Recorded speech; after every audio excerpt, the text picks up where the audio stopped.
Oi? Eu entrei, tá? Passa lá. Ai, já é só você mesmo.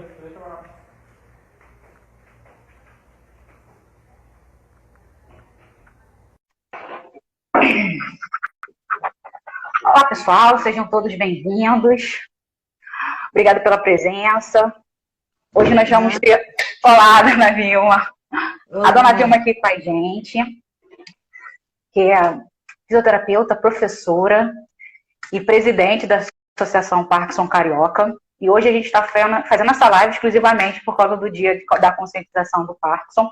E aí eu, claro, convidei a Dona Vilma. Dona Vilma, por favor, a palavra da senhora. Quem é a senhora? Conte um pouco sobre a senhora pra gente. Bom dia a todos. Obrigada pelo convite, Débora. Eu sou fisioterapeuta e sou professora há muitos anos, professora de fisioterapia neurofuncional. Então, eu lido desde a sala de aula até no dia a dia com pacientes com doença de Parkinson, que é uma doença neurológica que eu venho estudando há muitos anos, né? A minha vinculação com o professor, como professora, acabou fazendo com que eu fosse ser preceptora de estágio no Centro Municipal de Reabilitação do Engenho de Dentro. Eu cheguei lá em 2000, eu era professora da Universidade Gama Filho, fiquei lá na Gama Filho durante 20 anos, e nesse momento que eu cheguei ao Centro de Reabilitação, eu criei um serviço de fisioterapia neurofuncional para trazer os meus alunos para poder fazer estágio, né? E aí eu fui conhecendo pacientes com doença de Parkinson e fui criando grupos, fui cada vez trazendo mais pacientes para o meu entorno, até que um belo dia, isso foi em 2008, um paciente me propôs criar uma associação. Uma associação que, a princípio, deveria defender os direitos de cidadania desses pacientes, que são muitos, e nem sempre são atendidos. Então, a associação foi criada em 2008, nós já temos aí quase 12 anos de existência. Então, como eu falei, a gente sempre faz as nossas lives com convidada. Eu faço umas perguntas para a gente até seguir. Mas, gente, está aberto para vocês fazerem todas as perguntas que vocês quiserem. A Dona Vilma aqui está disposta para responder também. Não é isso, Dona Vilma? Sim. Tá. Vamos lá. Como a senhora falou, a senhora estudou, pensou tudo certinho do Parkinson. E hoje a gente fala sobre por que a causa do Parkinson.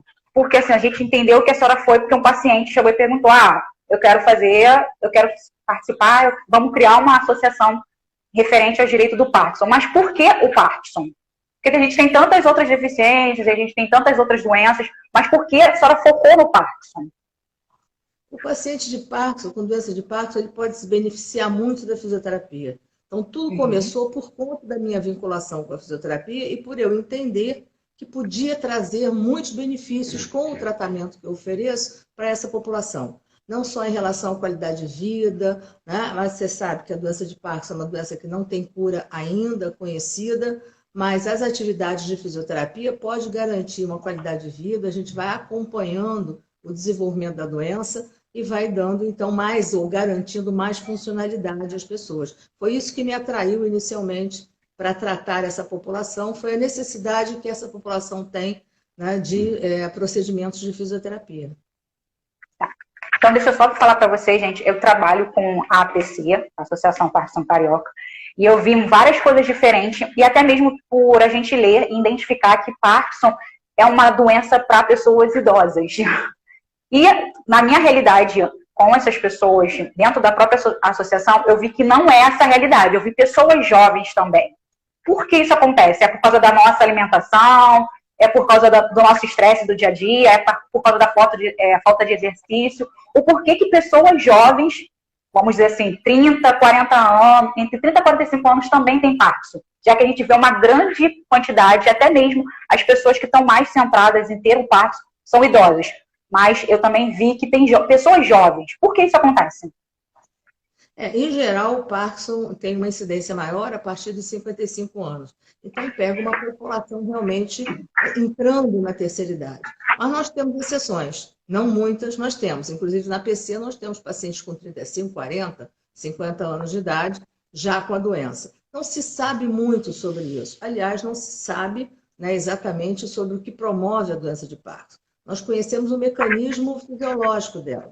Por uma razão, então, Uhum. vamos dizer, desconhecida, os pacientes começam a perder dopamina, que é um neurotransmissor muito importante no sistema nervoso central, e algumas áreas, então, desse sistema nervoso central vão ter uma deficiência de dopamina. E essa perda de dopamina que faz com que apareçam os sinais e sintomas.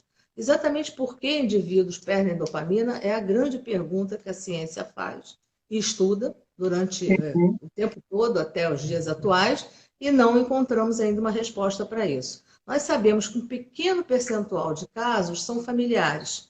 Então, não é só o nosso paciente, mas outros membros da família dele tiveram ou têm doença de Parkinson. Mas isso responde para um pequeno número de pessoas. Agora, é importante fazer uma diferenciação. Quando a gente fala em doença de Parkinson, nós estamos falando disso que eu acabei de explicar, de alguma coisa que não sabemos por que acontece. Mas existe um outro grupo muito próximo, que é chamada de síndrome de Parkinson. Aí sim a gente sabe o que pode ter provocado aqueles sinais e sintomas. Então, nesse grupo de síndrome parkinsoniana, nós temos pacientes que sofreram traumatismo crânioencefálico muitos anos atrás, pacientes que tiveram acidente vascular cerebral. Nós temos casos de intoxicação por medicamentos, que é também uma causa importante, intoxicação por diversos agentes, como metano, mercúrio, etc. E nós temos os traumas na cabeça, né? Um grande exemplo são os boxer, né? Que muitas vezes desenvolvem doença de Parkinson por causa dos sucessivos traumatismos na cabeça. Então, aí nós temos as síndromes parkinsonianas com causas que são identificáveis. O grupo que nós chamamos de doença de Parkinson, esse sim está dentro do que eu falei inicialmente, uma causa que ninguém conseguiu descobrir até hoje. Então, a gente conhece sinais e sintomas, a gente conhece a fisiopatologia, a gente sabe que tudo isso acontece por causa de uma deficiência de dopamina, mas o que provoca essa deficiência não sabemos ainda, pelo menos. E assim, quais são os sintomas que eu posso dizer que, olhando assim, que eu posso, vamos botar assim, os primeiros sintomas do Parkinson? Eu não sei o que é, eu nunca vi, eu só posso dizer que o Parkinson, assim, por pouco que eu conheço, as pessoas tremem. E assim, mas nem todo mundo que treme tem Parkinson. Mas então assim, como que eu posso entrar a primeira vez? Eu falo, eu tô tremendo, vou no neuro para ver se eu tenho Parkinson. Qual é os sintomas que eu posso dizer que tenho ou não tenho a doença? A doença foi descrita por James Parkinson, né? Há mais de um século atrás. E até hoje, aqueles sinais e sintomas que ele descreveu são importantes e são os primeiros a gente perceber. Um deles é o tremor, e nem sempre o Parkinson tem tremor, nem sempre a doença abre com tremor, né? Embora o tremor seja o sintoma mais claro, que faz com que a pessoa procure um médico, procure um diagnóstico, que chama a atenção dos que estão em torno, né? Então, alguém sempre diz, você está tremendo, tem que ir no médico, tem que ir no neurologista, tem que ver se é Parkinson. Então, o tremor é um sintoma que chama muita atenção. Mas, além disso, a gente tem alterações posturais, a gente tem dificuldade de marcha, a gente tem uma coisa que é chamada bradicinesia, que é uma extrema lentidão para realizar qualquer coisa. Eu costumo dizer que é como se o paciente estivesse se movimentando em câmera lenta. Ele, durante muito tempo, ele é capaz de fazer todas as atividades necessárias no dia a dia, na vida real, mas ele faz isso de uma forma extremamente lenta, né? Assim como eu disse, a marcha vai apresentando alterações. Uma coisa que chama atenção é que ela começa, a doença de Parkinson, sempre por um lado do corpo, ou o lado direito ou o lado esquerdo. Aí os pacientes identificam claramente qual o seu lado mais prejudicado ou bem prejudicado. Uma vez um paciente usou uma expressão que eu achei muito interessante. Ele dizia que ele se sentia como um carro empenado. Uma parte do chassi estava arrastando no chão e a outra parte caminhava, se dirigia lentamente. Era essa sensação que ele tinha dentro dessa perspectiva de que o Parkinson começa por um lado do corpo. Então, um lado estava desconjuntado, como ele dizia, e o outro lado, né, podia caminhar bem, podia realizar movimentos adequados. Então, essa é um sinal importante que a gente percebe no paciente com doença de Parkinson. Além da lentidão, esse acometimento de um lado só, nós percebemos, por exemplo, quando o paciente anda, porque o braço daquele lado acometido não balanceia, como normalmente acontece quando a gente anda. Então, aquele braço do lado acometido, ele está parado ao longo do corpo. Ele não faz o balanceio comum. Então, a gente olhando o paciente andando, a gente começa a perceber que tem alguma coisa errada ali. Esse lado aqui não se mexe da mesma maneira, não se movimenta da mesma maneira que o outro lado. Então, esses são os sintomas assim mais importantes ou mais claros. Ao longo do tempo vão aparecendo outros, como dificuldade de deglutir alimentos, dificuldade de fala, né, alteração de equilíbrio, há um risco importante de queda nessa população. Então, vão surgindo outros sintomas. E, como eu dizia inicialmente, a importância da fisioterapia é exatamente acompanhar esses sintomas e oferecer soluções que possam minorá-los, que possam diminuir os sintomas, garantindo uma melhor funcionalidade aos pacientes. Eu vou fazer uma pergunta aqui que o José fez. Ele perguntou aqui, peraí, deixa eu achar aqui. Qual a diferença da doença de Parkinson e da síndrome de Parkinson? Então, a síndrome de Parkinson costuma ser um pouco mais grave, um pouco mais difícil de responder a um tratamento regular. Os sinais e sintomas são muito parecidos. A diferença é que na doença de Parkinson a gente sabe, ou melhor, na doença de Parkinson nós não sabemos por que aqueles sintomas apareceram ali. E na síndrome parkinsoniana a gente sabe. É um conjunto de doenças, inclusive, fora aquelas situações que eu falei, de trauma na cabeça, né? De intoxicação por medicamentos, etc. Há um conjunto de doenças, doenças neurológicas que são diagnosticáveis, que fazem parte desse conjunto de síndrome parkinsoniana. Então, no capítulo síndrome parkinsoniana, nós temos coisas que a gente conhece melhor, o seu início, a sua causa, o seu desenvolvimento, do que na doença de Parkinson propriamente, já que na doença de Parkinson nós não temos ideia de por que razão alguns indivíduos começam a perder dopamina em algum momento da sua vida. Deixa eu ver se eu tenho mais uma pergunta aqui. Não, então vamos passar aqui para as minhas perguntas.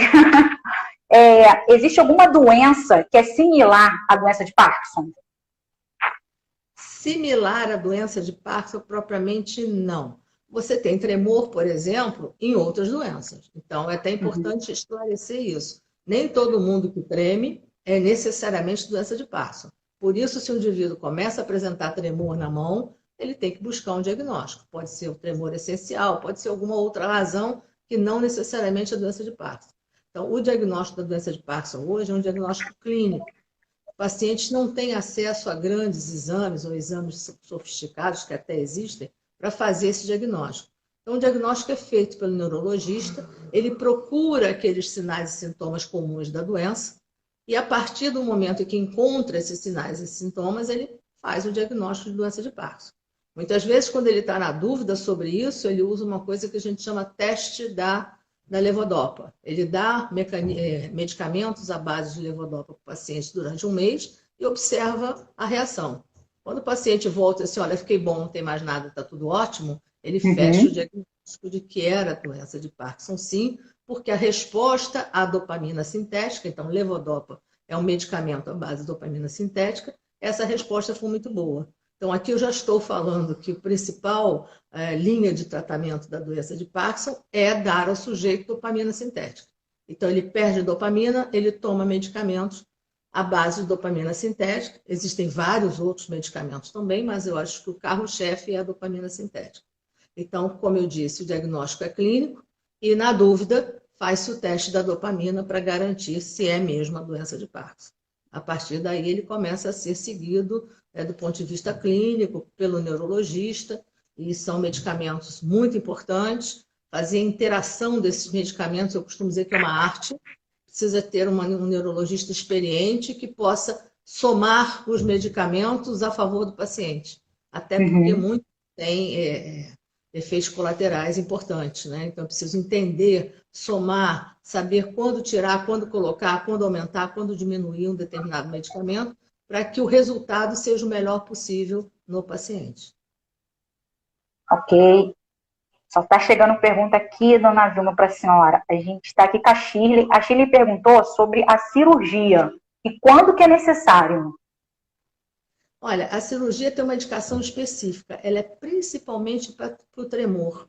O tremor e para uma coisa que a gente chama de discinesias. Discinesias são movimentos involuntários. eles estão associados, inclusive, ao uso prolongado de certos medicamentos. Então, ela acontece mais à frente, não no início, quando o paciente é diagnosticado, mas às vezes, muitos anos depois, ele começa a apresentar movimentos involuntários que envolvem o braço, a cabeça, né? Muitas vezes a língua. Então, esses movimentos involuntários são muito desagradáveis e são muito limitantes do ponto de vista da funcionalidade. Se eles são muito fortes, o paciente nem consegue sentar direito, não consegue manusear objetos, então eles são muito desagradáveis. O tremor pode ser muito intenso, mas tão intenso que também vai dificultar as atividades do dia a dia, embora o tremor seja mais importante quando o paciente está em repouso. Então, a cirurgia, que é, na verdade, um marca-passo cerebral, chama-se DBS, essa cirurgia é realizada especialmente nessas circunstâncias. Às vezes, o paciente quer fazer a cirurgia, mas ele não tem nenhum desses dois sintomas exagerados.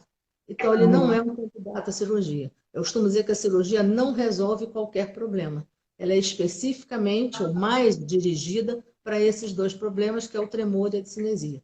Eu já vi resultados assim excelentes com a cirurgia, mas nessas circunstâncias, não para qualquer outro tipo de sintoma do Parkinson. Então, é importante deixar isso bem claro, porque, claro, as pessoas pensam que a cirurgia pode lhe trazer funcionalidade ou lhe devolver, ou lhe retirar sintomas, que na verdade não vai acontecer. Isso não vai acontecer. Então, na verdade, ela vai amenizar. Como se fosse isso. Ela é específica para tremor e discinesia. E aí o resultado é muito bom. O que eu chamo a atenção é que ela não serve para outras coisas. Então, se o paciente tem outros sintomas como rigidez, dificuldade de marcha, dificuldade de fala, de deglutição, não é um candidato ao DBS. Tá. E a senhora tem noção, assim, como que seria uma cirurgia da DBS? O que é essa cirurgia em si? É a colocação de um marca-passo, os eletrodos são colocados em certa área do cérebro e aqui fica o controle do marca-passo.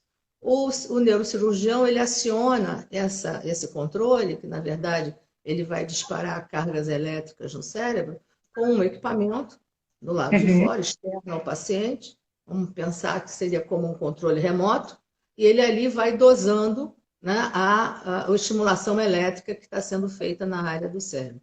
É uma cirurgia, como toda cirurgia ou como toda neurocirurgia, tem algum risco, mas o procedimento em si é seguro e os resultados costumam ser muito bons. O paciente frequentemente vai ao neurologista para ajustar a estimulação elétrica, para ver se há algum problema com o marca-passo, e esse marca-passo pode ficar alguns anos com bons resultados. Nós temos alguns pacientes lá na reabilitação que realmente renasceram depois da cirurgia. Mas é importante deixar claro que ela não serve para qualquer situação.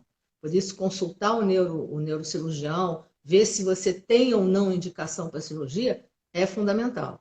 Né? Para o paciente não ficar perseguindo um sonho de alguma coisa que não vai resolver os seus problemas, ou todos os seus problemas. Entendi. Tem outras perguntas aqui. Primeiro, é porque a primeira que chegou aqui, que está descendo aqui para mim, o Marcelo perguntou como que ele faz para contribuir financeiramente para a PC, tá?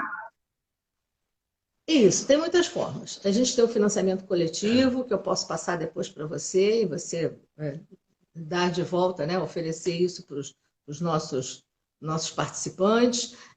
Através do nosso site, nós temos um site chamado parkinsoncarioca.com.br, lá tem todas as explicações direitinho, como é que você entra no financiamento coletivo, você pode fazer depósito direto pela conta bancária, você pode contribuir através de PagSeguro, tem muitas formas de contribuir, e não só financeiramente, nós precisamos de muita coisa. Então, nós aceitamos doação de todo tipo. Né? Nós estamos num lugar que é um lugar muito sucateado, é um centro municipal, é da prefeitura, mas infelizmente não tem boas condições, precisa de uma série de obras. Nós temos banheiros interditados, nós temos paredes infiltradas, nós temos reboco caindo. Isso, de modo geral, na estrutura do centro municipal. Infelizmente, o município, nesses anos todos que eu estou lá, né, já tem 12 anos que eu estou lá, infelizmente, o município não investe naquele centro de reabilitação, o que é uma pena, porque não é só a Associação Parkinson Carioca que está lá com seus 92 pacientes e mais os cuidadores que nos visitam diariamente. Nós temos lá também atendimentos de osteopatia, fisioterapia ortopédica, fisioterapia respiratória, fonoaudiologia. Então, há uma série de atendimentos de reabilitação que o Centro Municipal oferece. Mas as condições disso cada dia estão piores. Então, nós aceitamos desde tinta para pintar parede, material direto de tratamento. Nós trabalhamos com coisas muito baratas, mas a gente precisa de caneleira, a gente precisa de renovar materiais por pilates, enfim, qualquer tipo de ajuda, material de limpeza, material de uso diário, né, como agora, principalmente agora, né, detergente, álcool gel, tudo isso é muito importante para a nossa sobrevivência. Por quê? Porque o nosso atendimento é gratuito.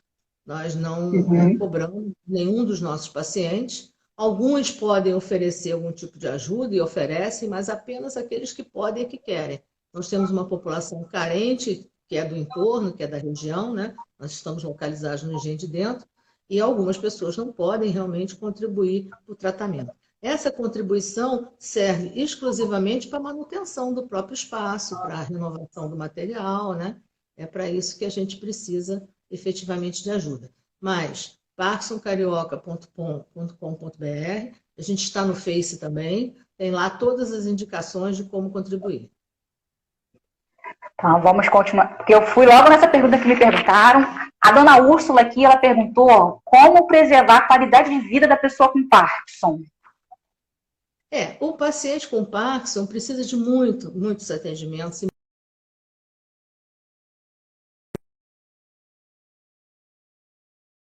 Mas eles precisam também de neurológico,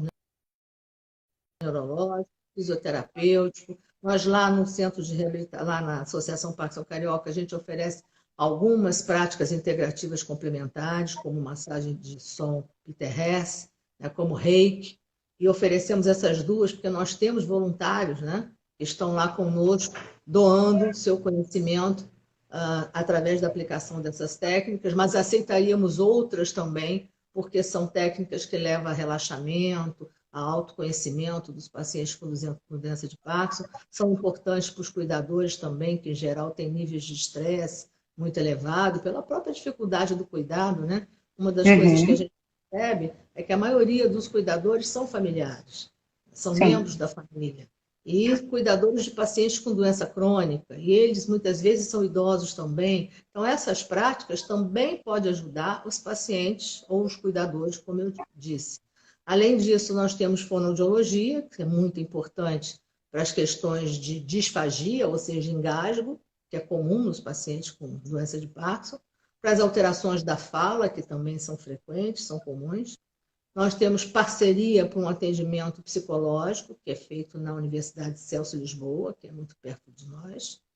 E temos uma enfermeira que também nos ajuda com palestras, com suporte mais pessoal, direto aos nossos pacientes. Então, a gente procura oferecer todo o tratamento que possa beneficiar essa clientela. Como trabalhamos com voluntários, é meio sazonal, né?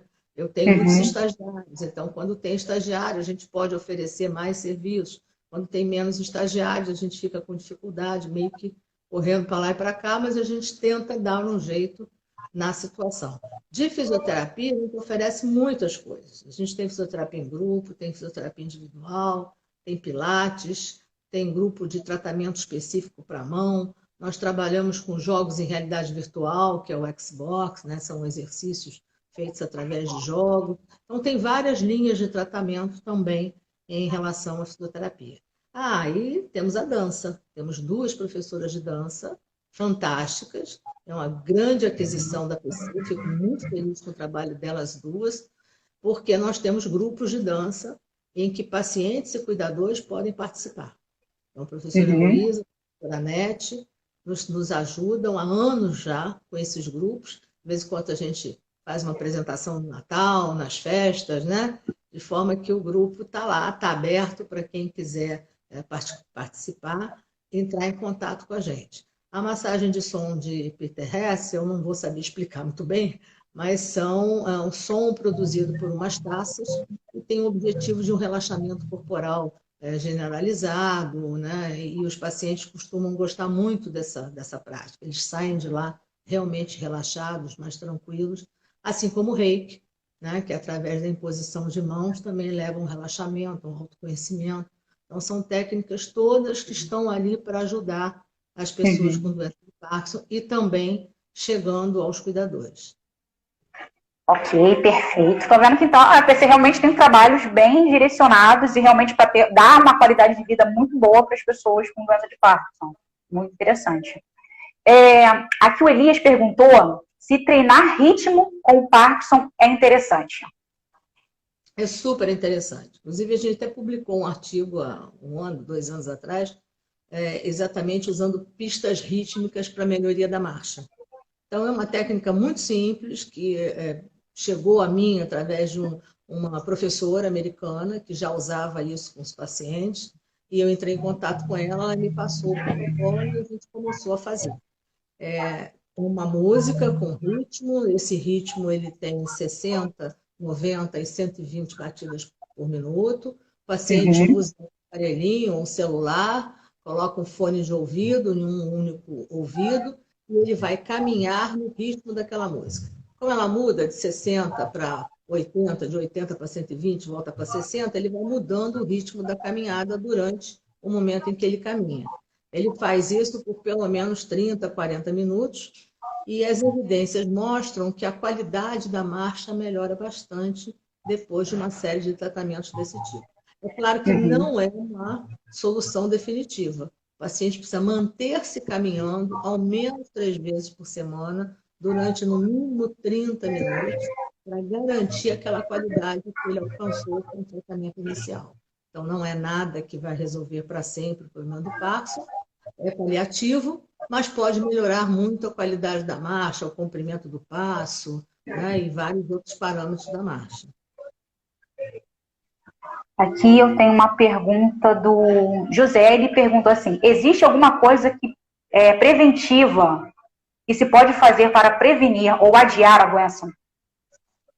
Não, não porque a gente não consegue identificar precocemente o surgimento da doença. Ela começa com a diminuição de dopamina. E o que os estudos Uhum. mostram é que quando a dopamina chega a 20% só, ou seja, o sujeito já perdeu 80% dela, da quantidade de dopamina, é que ele começa a apresentar os sinais e sintomas. Então, desde quando ele vem perdendo, a gente não sabe. Ele pode aparecer com sintomas aos 65 anos de idade, mas vem perdendo dopamina há 2, 5, 8, 9 anos. Não sabemos sobre isso porque ele é assintomático nesse período. Então, nós só conseguimos detectar a doença no momento em que os sintomas aparecem e a gente pode fazer o diagnóstico. Antes disso, não. Então, por isso, não há nada que possa se fazer para prevenir. Também não sabemos a causa, então não sabemos bem como prevenir. Ok, peraí. Aqui, qual o ideal treinamento físico para o Parkinson? Uma pergunta Atividade. aqui. Isso. O Elias perguntou qual seria a melhor, uma ideia, né, de treinamento físico para o Parkinson. Então, a atividade física regular é muito importante, não só a fisioterapia. Eu costumo dizer para os meus pacientes que todos os dias, quando ele acorda, ele deve se pensar assim: o que eu vou fazer pelo meu Parkinson hoje? Tem que ser baseado em atividade física. Eu vou caminhar, se ele puder, eu vou andar de bicicleta, estacionária, eu vou fazer dança, eu vou fazer a Uhum. minha terapia motora, que é baseada em fortalecimento muscular, exercícios de equilíbrio. Então, todas essas atividades são fundamentais. Manter um nível de atividade física regular, até inicialmente, como eu disse, caminhando, praticando alguma atividade esportiva, enquanto o paciente tem condições de fazê-lo. A natação é excelente, né? Então, tudo isso enquanto ele tiver condições de fazer. Contanto que seja baseado em atividade física regular, ele está no caminho de garantir uma melhora da funcionalidade. A gente tem alguns projetos diferentes, especiais lá na PC, além da dança, que é meu projeto mais querido, nós agora começamos a fazer um grupo com o Karatê. Eu tenho um aluno que é formado lá no último grau do Karatê, e ele me propôs Uhum. isso.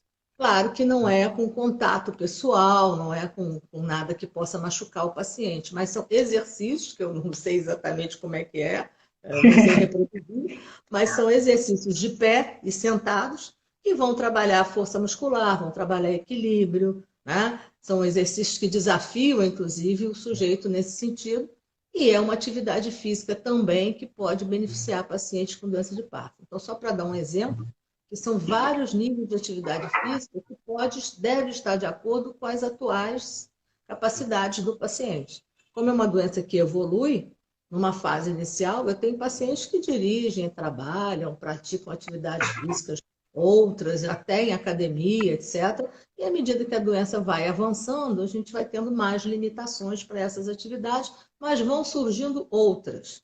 Como eu falei, eu trabalho com jogos em realidade virtual. Eles jogam em dupla, eles gostam muito. Então, eles jogam desde boxe até passando por corrida, por jogos, de modo geral, que é uma forma de fazer uma atividade física mais agradável, né? Competindo e tal. Mas tudo isso é incluído no arsenal de exercícios, né, para o paciente com doença de Parkinson. Calma aí. Então, todo mundo aqui já respondeu, agora eu vou passar para as minhas perguntas.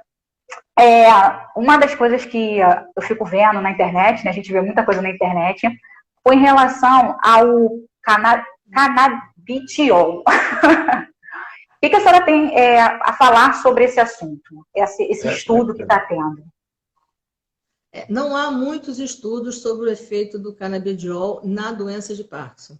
Ele pode melhorar um pouco a rigidez e o tremor, mas isso tem que ser feito com rigoroso controle médico. Quer dizer, o custo-benefício, quem vai avaliar é o neurologista. Agora está havendo uma maior facilidade a se ter acesso ao medicamento. Nós nem temos uma proximidade muito grande com esse medicamento, porque ele ficava restrito a pessoas que podiam importar, né? Podiam trazer de fora do Brasil, e o custo é muito alto, etc. Agora está havendo maior possibilidade de se experimentar tratamentos com canabidiol, mas, de qualquer maneira, a indicação e contraindicação deve ser bastante bem examinada pelo médico. A possibilidade é diminuir a rigidez e o tremor. Então, na verdade, se a gente pensar, a gente lê tantas coisas, mas a gente, na verdade, tem que passar por um profissional, pelo médico, que ele vai realmente indicar qual seria o melhor tratamento. Não é a gente ver na internet e sair seguindo e falar é bom para um, não significa que será bom para outro. É nesse contexto, né? Tem que se ter muito cuidado com isso, porque às vezes nas redes as coisas são colocadas, né, de forma fantástica, maravilhosa, deu muito certo para um, deu muito certo para outro. Não é bem assim. Voltando ao que eu falei antes, é uma arte inteirar esses medicamentos, muitos têm efeitos colaterais nocivos, outros trazem um benefício maior. Então, inteirar isso, entender como esses medicamentos podem ser associados no benefício do paciente, é uma arte. Né? A gente tem bons neurologistas no Rio de Janeiro, que são altamente especializados e que são capazes de orientar da melhor maneira possível os pacientes com doença de Parkinson. Até uma das neurologistas me disse há muitos anos atrás que tem duas coisas que não se pode abrir mão no tratamento do paciente com doença de Parkinson: o tratamento neurológico e a fisioterapia. Ela diz, inclusive, que é 50-50. O tratamento neurológico entra com 50% da vantagem no tratamento e a fisioterapia com os outros 50%. Então, é preciso que haja uma associação desses dois tipos de tratamento para melhorar o máximo possível os sintomas dos pacientes com doença de Parkinson.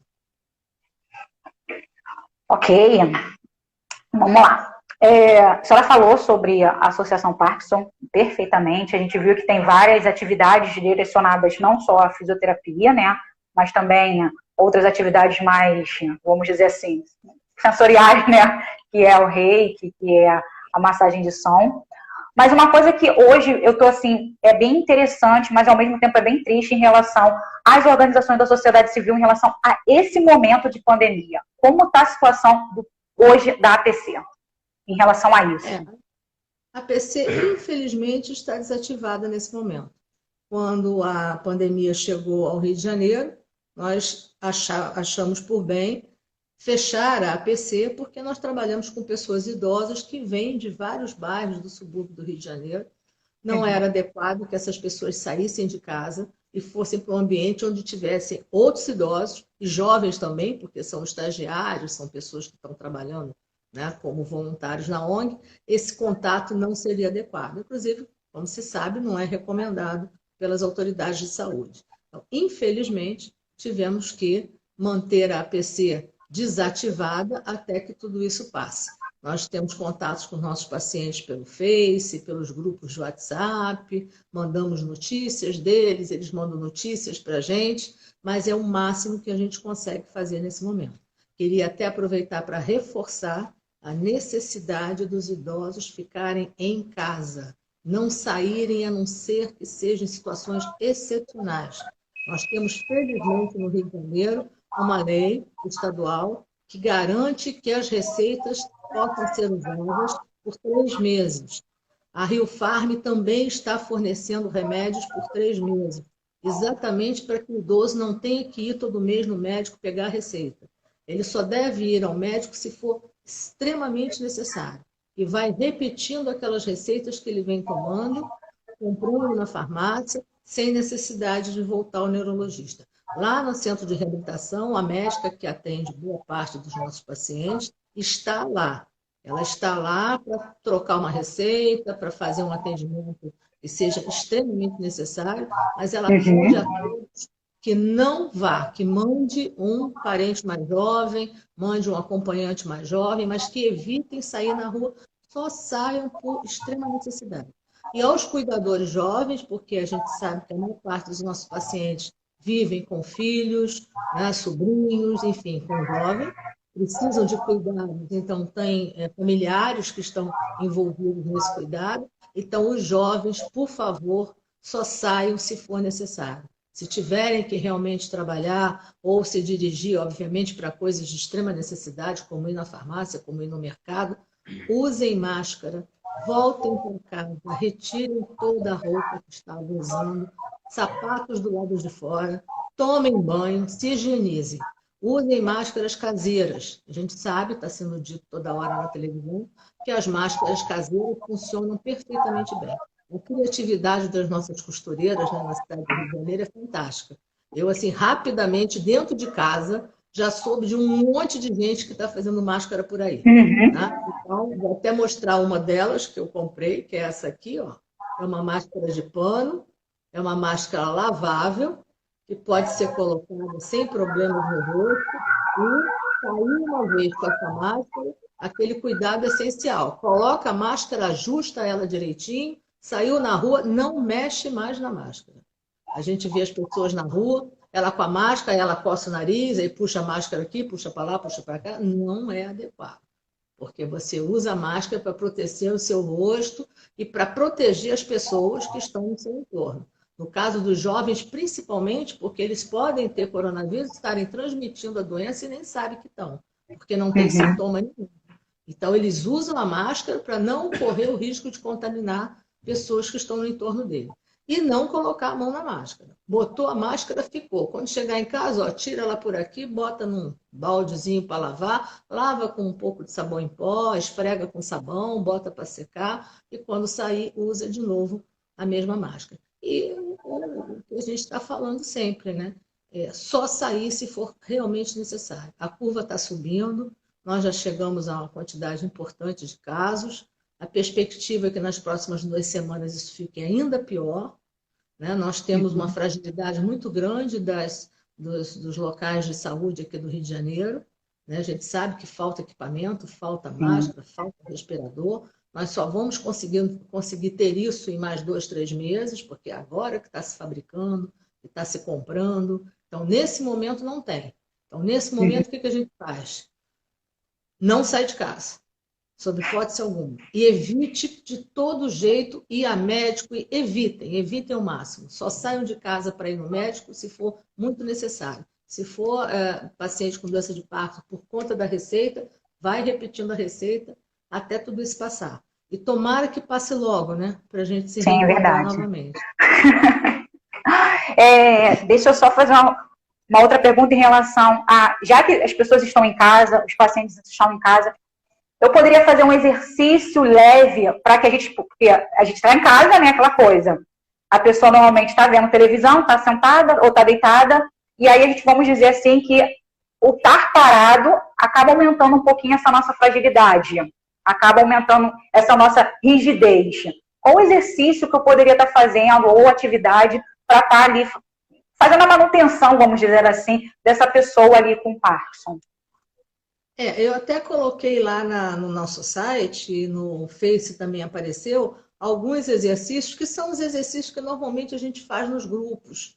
Né? Eu tive o cuidado de colocar exercícios mais leves, porque a gente fica com muito receio de queda, da pessoa fazer o exercício em casa, cair, se machucar. Então, eu botei exercícios sentados, que são mais tranquilos, com bastão, que pode ser um cabo de vassoura, com pezinhos, que podem ser garrafinhas de água mineral com água, que tem 500 gramas. Coloquei lá alguma coisa muito simples que possa ser feito por qualquer paciente em casa. Os nossos pacientes que estão no grupo, eles têm a facilidade de poder repetir aqueles exercícios que eles já conhecem, que eles já fazem há muito tempo. Evitar só fazer exercício para equilíbrio em pé, sem alguém por perto.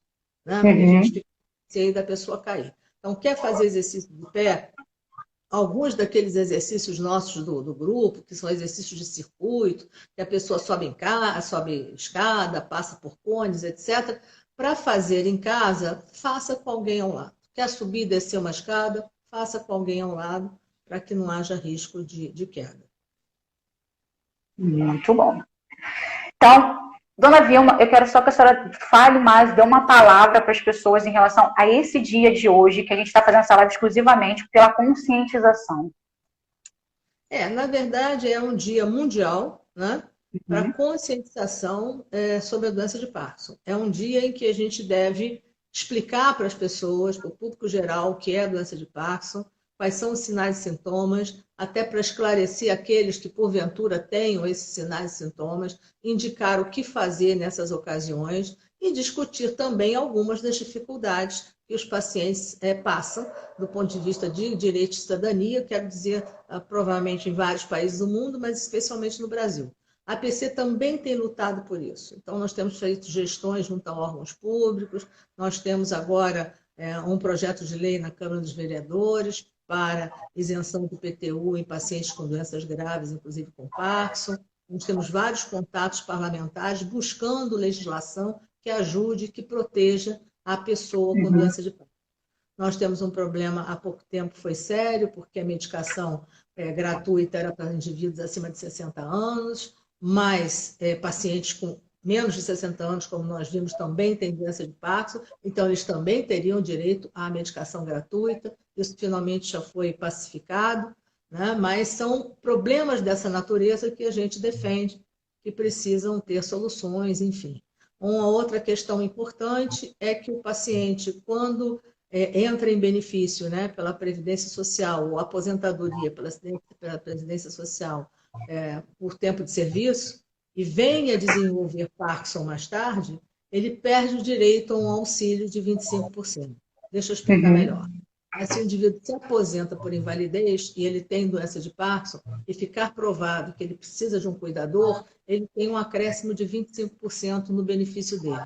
Mas se ele tivesse aposentado, né, por tempo de serviço e vier a ter Parkinson anos depois, ele não tem esse direito. Entretanto, a situação dele é exatamente a mesma, porque ele também vai precisar de um cuidador e de um auxílio que poderia ajudar, né, para a manutenção dessa pessoa. E isso a gente não conseguiu resolver ainda. É uma das questões nacionais. Não é só a PC que lida com esse problema. A gente está sempre em contato com a Vibrar Parkinson e com outras, né, associações no Brasil e tem feito, a Vibrar Parkinson principalmente, tem feito várias gestões em Brasília, junto à Câmara dos Deputados, ao INSS, para tentar, né, estender esses 25% para qualquer pessoa que seja aposentada por validez ou por tempo de serviço, ou por idade, ou por qualquer razão que for, desde que tenha adquirido Parkinson em algum momento da vida. Né?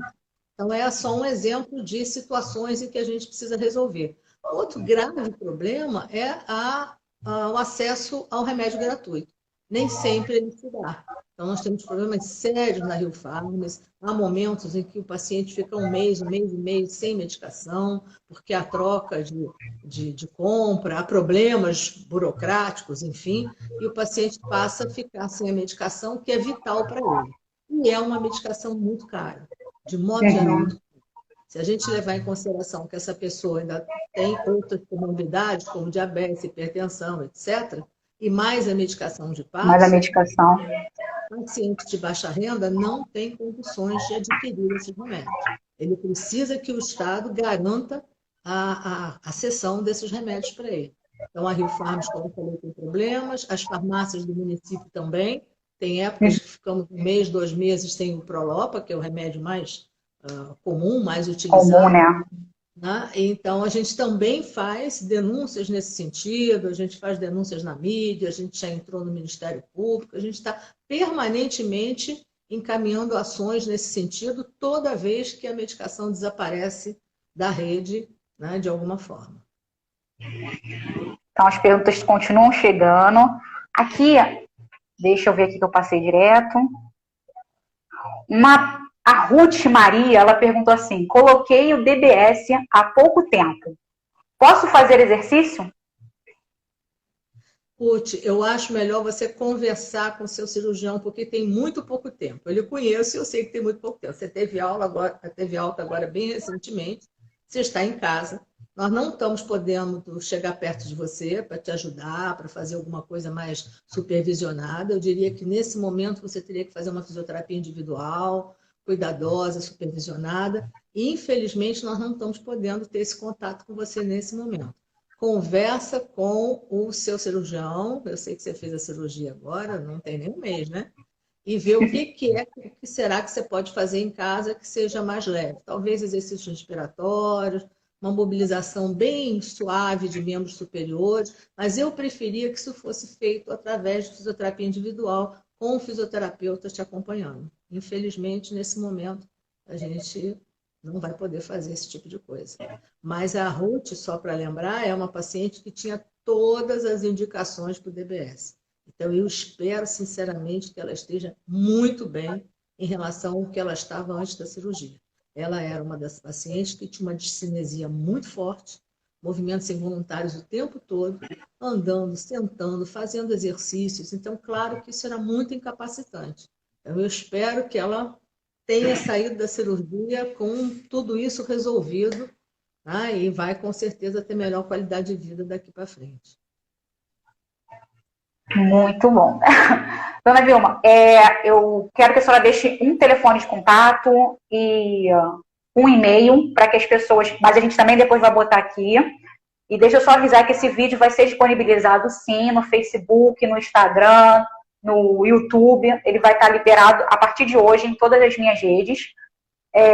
E deixar realmente um contato da APC, um contato da senhora, caso alguém queira, se a senhora se disponibilizar a fazer uma palestra, ou também a falar mais sobre a APC. Eu acho que seria uma coisa bem interessante para você e para a APC. Olha, eu estou disponível, sim, para palestra. É uma coisa que eu gosto muito de fazer. Eu sou professora, né? Tá no meu sangue, está no meu dia a dia. E faço muitas palestras sempre que sou convidada, porque é sempre uma oportunidade de você divulgar o que é a doença de Parkinson, explicar para as pessoas, né? Tem sempre muitas dúvidas nas plateias onde eu vou, né? Falar sobre a Uhum. doença de Parkinson, e é uma maneira da gente divulgar, então, não só o trabalho que a gente faz, mas a doença propriamente.